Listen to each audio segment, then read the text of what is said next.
The Racing Pod on Off the Ball.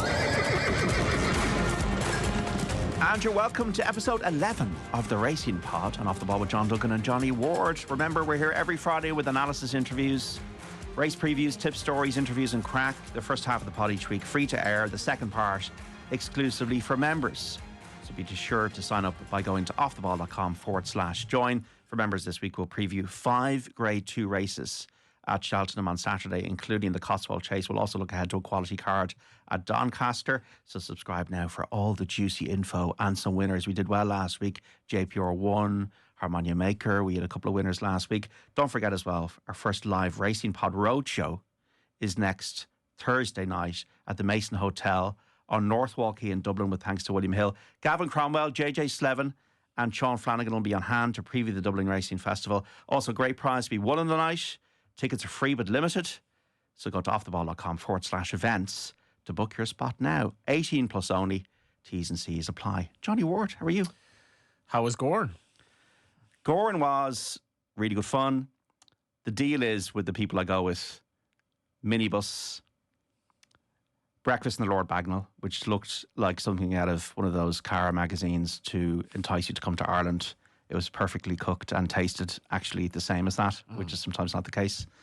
Entry to the racecourse, group bet, and then you have, obviously, you have a few drinks together, and whether they're soft drinks or alcoholic drinks. And then back in the minibus, where Wild Mountain Thyme was performed, as was on Raglan Road. Lovely. Unexpectedly, get to the pub. The pints are waiting for you. I counted about 10 or 11 pints sitting on the table, and you get a few pint vouchers and a bit of finger food. Not a bad day for 50 quid all in. That is not a bad day in these times of your money not going very far. Did you back any winners? I got caught up doing interviews, so I actually didn't. I had a couple of small bets, but I was completely broke even. I had Max Charm each way in the big one and a couple of losers, so just watch its face. Didn't fancy the winner now in the big one, I have to say. Ain't that a shame? Yeah, Rachel winning a big race, and I suppose the big connections were involved, but I tipped up Dunboyne and it was incredible. Jack Kennedy had 7 winners out of 8 going into Wednesday, and I was at Down Royal on Tuesday where he had a 4-timer. I think he had 5 rides on the day, and in amazing form. And he rode the horse very positively, and I'm thinking turn into the straight. Given how he finished the race last year, Dunboyne's going to win. He literally came to the last. He was so tired. It was incredible how he stopped. And then you're wondering, will Glenn Gooley hold out for Paul Town, and Rachel got up the near side. Really testing ground yesterday. It was really always testing. the way Gorn. Yeah. Or mud splatter, the jockeys. The trophy's massive. A really good trophy. 70th year of the Thyestes Chase. Great shots of Rachel holding the trophy, and always really popular winner as well. Thought she gave the horse a great ride. I think look, the Troy Town Chase, the Leopardstown Chase at Christmas, the Paddy Power, and this one then yesterday. You can't be going too crazy, but you have to be there or thereabouts. You can't make up ground from the back in these racetracks on these 3-mile chases, in my view. And Rachel had Ain't That a Shame pretty well prominent, and Glenn Gooley, they're pretty well prominent for the whole race. Yeah, and it was a good training for him as well, because you have to be exceptionally fit to win a race like that. It might as well be a grade 1, given how testing the ground is. And it was just a fascinating race to watch. I thought the undercard wasn't great, but Monkfish winning was the highlight of the day for me. I was just looking at him. I was like, they're kind of odds for the Stayers hurdle afterwards. But I was like, God, would you not go back over fences with the horse? He's so much ability. I know it was a poor enough Galmoy in some respects. They were kind of much for muchness horses. And I thought turning in, how much is he going to find given how the problems he's had? He found loads, and I thought that was a really good train for him as well. Hadn't won in 3 years, Monkfish. Let's hear now from Henry de Bromhead, the trainer of Ain't That a Shame, who spoke to me after the big race. Henry de Bromhead, Waterford comes to Kilkenny and wins. Yeah, that's it. Happy days, up the Taoiseach. Yeah, no, it's brilliant. Yeah, delighted. Look, it's a great race for everywhere, but especially down in the southeast. And when you see the crowds here and everything, a lot of people come from Waterford. It's a fantastic day out, and delighted to get it. You Champagne West a few years ago. What kind of horse do you think it takes to win this race? Because it's always a real test. Yeah, very tough one. It's a grueling race. It's a tough race. You need pace and stamina, and luckily our fella had all of that today. I thought Rachel was brilliant on him. She gave him a super ride. And just delighted for Rob Core. They're great supporters of ours and the game. And yes, it's an amazing race to win. Ain't that a shame? He's a horse with a lot of promise. Went to the Aintree Grand National, and maybe we always felt there was a day in him, and today was the day. Did he catch you by surprise? Slightly, yeah. I was very disappointed with him in the Troy Town. We thought we had him back at home, but you never really know until you get there, get out on the track. And but he looked really like his old self there now today, and it was great to see it. He deserved a big one, in fairness. I put him up in the Grand National last year. Watched it actually in Swan up the road here, and he absolutely did so much right, and then literally did not stay any of the last mile. And to think that he would then sort of stay as well as he did on exceptionally testing ground. I know it was 3 miles won, but it's funny because he really looked like he was jumping and travelling the national and just stopped to nothing. And maybe just this is his trip. Yeah, and the course might suit him. He's won there before, and maybe going right-handed on that kind of ground suited him. Like, for example, a horse like Max Charm runs well at Gore and hadn't run well. Ran a blinder. Ran well into be fifth. Patrick Mullins was deputising for Willie. Because Willie is tanning responsibly on his holidays, well deserved. And I spoke to Patrick after Monkfish's win. He's out in the sun on the beach somewhere, so not like him now to miss Thyestes Day, but he hasn't come home yet anyway. So he's given you the honours and a great job on Monkfish. A horse hasn't won in 3 years, but still retains a lot of ability. Yeah, look, he's a horse we thought that the sky was the ceiling for him. He got hurt. Those big horses that can be hard to keep right. But Ruth Dudfield and Mark Rappel have looked after him, stuck him together at home. We've got him back to his best today, and hopefully we can build on that now. It takes a lot of patience, isn't it, when you've got a horse of such talent that's out for such a long time. It's the whole of 2022. That's it, but look, when they've shown the talent that he had, won at Cheltenham twice, you can give him the time. And he's 10 years old now, so he's probably a little bit past his peak, but I still think he's going to be very competitive in those top races. Possibly the Stairs Hurdle? It would look the obvious thing, but he is in the Gold Cup as well, and as we know, Willie doesn't always play the obvious card. So look, I imagine Cheltenham gives us 6 or 7 weeks to get over this race, and so we'll go to one or the other, I'd imagine. You're going to Doncaster on Saturday? Yes, we are going loads of different places. I ride Astro Diamond against Gala Marceau in Doncaster. Obviously, Astro's had a run and gets a bit of weight off Gala Marceau, so I'd be hoping to think she'd be worth the while going. And Lossiemouth goes to Cheltenham. Lossiemouth and Gala Marceau, they're both 5-year-olds. They had busy seasons last year, so Willie didn't want to rush them back this year. They've been in training all season. They're very, very fit. They'll be ready to run well, and we'd expect Lossiemouth to go very close. How are you with your top horses, Galopin Des Champs, State Man, El Fabiolo? Are you happy with their condition? Yeah, we worked them all this morning. Galopin Des Champs very good. Paul is happy with him. El Fabiolo obviously was ready to run last weekend, so he's just ticking over now, and we'll start building back up maybe the weekend. And Stateman and Imperi Passy worked well, so look, we're going to have Grange Clay West, Fasta Vega, Gaelic Warrior, all those top horses, and we'll know more afterwards where we're going in Cheltenham. You're such a professional, JD. You could have had a jolly yesterday, Junkin. There you were, just getting all the interviews. I just got sucked into the interviews because you're hanging around the winners and closure. Oh, I better speak to that person, better speak to the person at the racing pod, and didn't have a pint until about 5 o'clock. That's impressive, yeah. And then just actually didn't want to have any drinks really. Had a cup of tea in my hand by 10:30. I was thinking of this yesterday. Like racing now, it's almost like it's a cup final or it's like a friendly, and it's like there are either loads of people there or it's very, very quiet. And Gorn is definitely the cup final, and it's lovely to see that amount of people turning up for a race meeting in the middle of the week. Real tradition, because it honestly adds so much. The difference, it's like you went to sporting events or whatever behind closed doors during the pandemic. But like, it's not that much different some of the time going racing. There's literally there's no atmosphere at all, and we need days like yesterday. I always see their local radio stations there. So KCLR, they've got their van and everything, and that's really important. And you've the local sponsors, and Goffs were there, obviously sponsoring the big race, and Henry de Bramhead's mother was there, and it is a really big deal for the Southeast. I know I kind of made a joke about it to Henry, but it is a special day. Like, you're just meeting people that I was meeting people there that I hadn't seen in 6 years. I've been to the Thyestes in 6 years. I've been 5 times now. But you're just meeting people that you hadn't seen in years from the area, Kilkenny, Carlow people. So it's a good day out. And I think Eddie Scally does a great job there. Yeah. I know they unveiled the new Wayne run as well, but he's very proactive. He's a very proactive manager. He's quite rational as well and pragmatic in the sense that he was because Goran's flat offering is so poorly attended. Like, there's nothing you can do about this. It just is not going to get a crowd. He started moving the Goran flat offerings to earlier in the day to cater for staff, during the summer. So it's easier for staff to have the race meeting earlier in the day if we're going to have a small crowd anyway. And that sort of pragmatism shines well. But, between this and Red Mills Days, some cracking National Hunt Days in Gorn. You got to be able to judge the pace of Gorn if you're riding, because I feel like the last 150, 200 yards is almost another extra race. You can't go too soon. There's a horse called Samir won the bumper, and the turn of foot that horse showed, he looked to be in trouble at one stage, and he absolutely sprinted clear. I think he's worth watching. Joseph O'Brien trains, the colours of Rob Kerr. Rob Kerr again. Yeah, John Gleeson rode the young teenager. Samir might be worth an eye from the bumper from yesterday if you're putting horses in the notebook. Just in terms of some stories this week, Caldwell Potter is going to be up for grabs, really, because Caldwell Construction, who Andy and Gemma Brown, their company, they're getting out of the game, it seems. A bit of a shock development here. 29 of their horses are going to be up for grabs. Most of them train with Gordon Elliott. So Caldwell Construction, we won't see their colours for the foreseeable future, if at all ever again, because they're leaving the game. Yeah, I don't know if you're familiar with the story of D.B. Cooper. D.B. Cooper was a guy who hijacked a plane in very early 70s, but 1972. Yeah. And they've never been able to figure out what it was. So I was always thinking, I remember saying Kevin Blake and myself were fascinated by the D.B. Cooper story. So anyway, a horse was named after D.B. Cooper, and very, very unusual, JD, in a 15-runner race last weekend.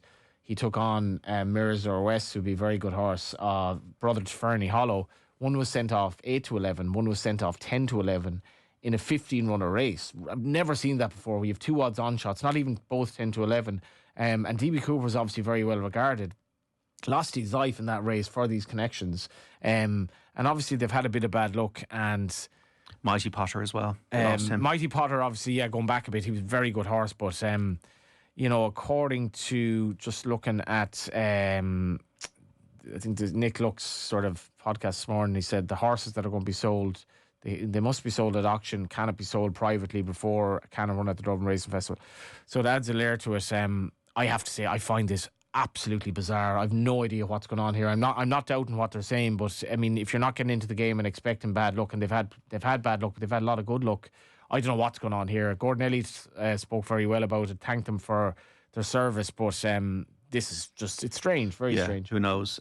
You also wanted to chat about purses and race planning was on your mind. What's on your mind? Yeah, just doing a piece for the Irish Fields, Cheltenham magazine there today, and Gavin Cromwell had no runner in the Thyestes yesterday. He sent a horse to Huntington, which you probably saw on the kind of the off tube or whatever. He's got one at Doncaster in the Yorkshire Chase on Saturday. Hasker Clermont. His prize money gains in the UK, and this is all kind of recent months because he had a quiet Cheltenham, is over 300,000 sterling. But he went over to Huntington for a mare's chase, just a mare's chase. So it was a race that he won last year with Jeremy's Flame, and he won nearly 34,000 euro, right? The race that Monksfish won, which is a grade 2 hurdle, was 21 grand to the winner. So we go on about the prize money in this country, but there are examples lately where our prize money is in isolation at times isn't that great. And also, Gavin Cromwell's going over to Cheltenham tomorrow. He's a couple of runners in Cheltenham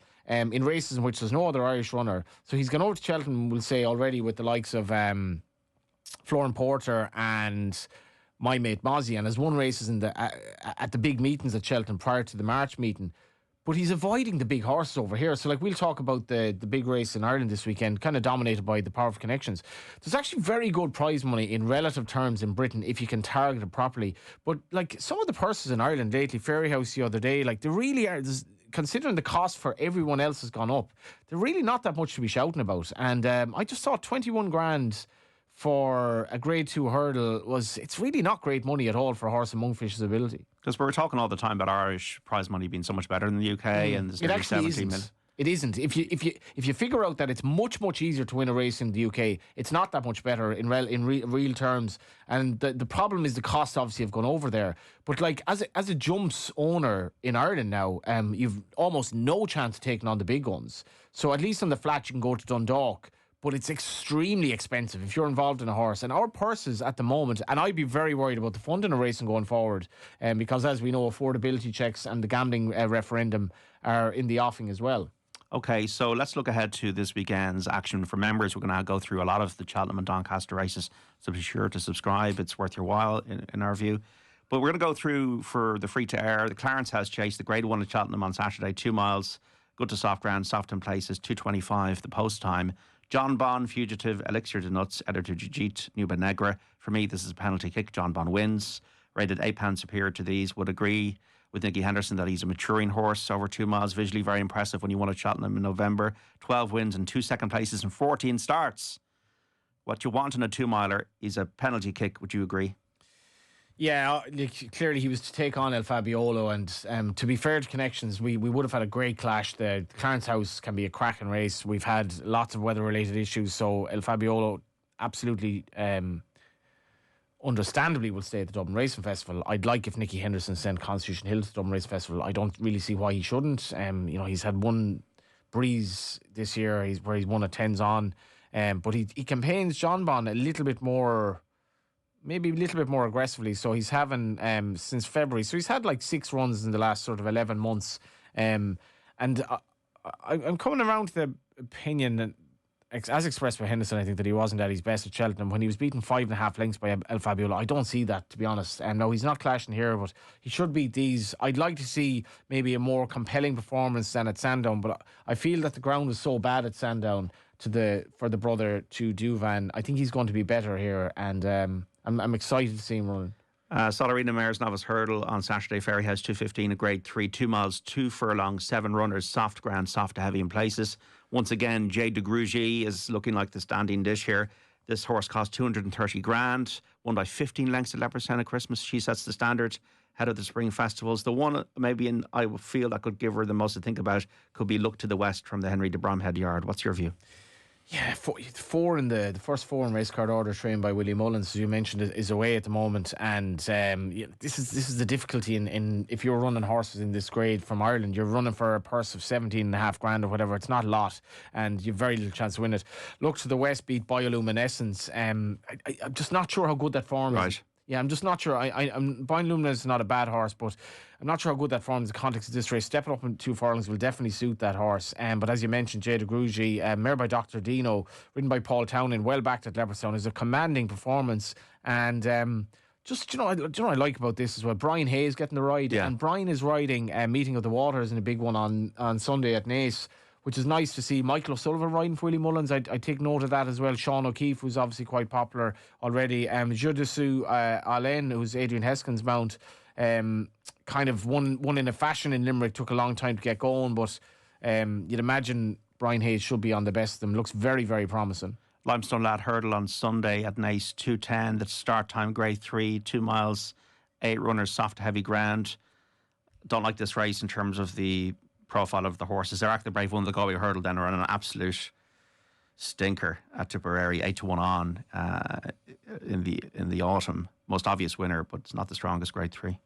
Yeah, it's lovely to see Solarina and Limestone Lad on the race same weekend, because neither of them was actually really a superstar, but like they were both really popular. They were people's horses. They were people's horses trained by, the Bows. Last horse I ever spoke to my dad about before he died was Limestone Lad. Wow. Yeah, and like it's not that long since Solarina passed away, actually. I'm feeling Limestone Lad might be still knocking around. I must check that. But I think the last time I asked, he was still knocking around, and they sort of wore their heart in their sleeves, the 2 horses.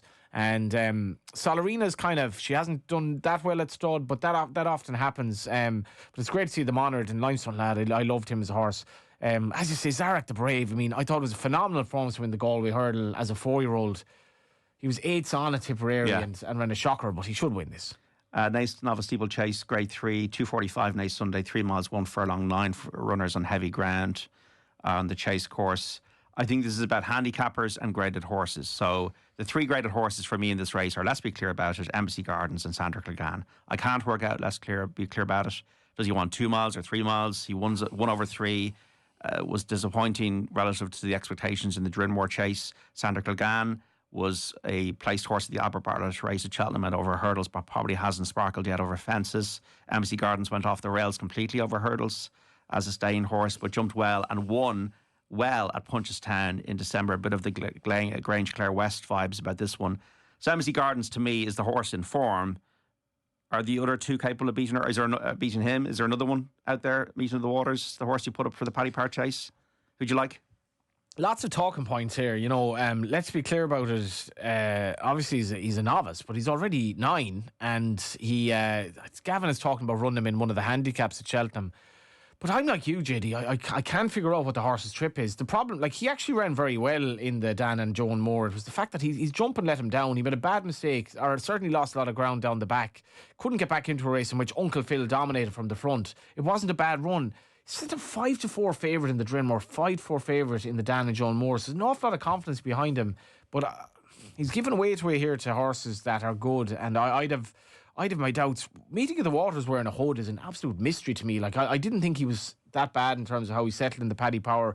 Paul Byrne has had 2 misfired gambles in the last week, which must be the worst run he's ever had as an owner. Everything he hits turns to gold, and this is a brilliant example of it. He won an egg and spoon race in Cork, but he really won well in the Paddy Power. Now rated up to 145, gets weight off, let's be clear about it. You mentioned MC Gardens kind of went off the rails a bit. He was very good at Punchestown. I'd give him the nod with the form of the yard in, but lots to talk about in this race. It's been very disappointing, Cool Survivor. What's your pick? I'll go with MC Gardens, actually. I will go with MC Gardens as well. McMahon Double J for this week's Racing Pod. Johnny, I'm going to go with Ashrow Diamond. Did you listen to Patrick Mullins? 6-4. He's going to Doncaster. Who'd go to Doncaster? Well, Patrick Mullins is 205 on Saturday. I think Ashrow Diamond with the fitness onside wins that mare's hurdle. That's my pick. I'll give... I'm going to give a different selection for Sunday for members. I'm going to go with Pictures of Home, running at Ferry House. Just what a great line. When is this? This is at 1:40 Ferry House tomorrow. What a great line from Ted Walsh after the horse won 2 runs back. He said he might win another one and he might not. So on that note, I'm going to tip that he will win another one. Ashrow Diamond and Pictures of Home make mine a Double J on the Racing Pod this week. This is the Racing Pod on Off the Ball. If you're listening to the free version of the podcast, we'll be leaving you here. But if you're looking for more, including our analysis of the rest of the action at Cheltenham on Saturday and a look ahead to the quality card at Doncaster, go to offtheball.com/join to subscribe and get the full podcast every Friday with a lot of our racing tips, insights and stories from the week's action.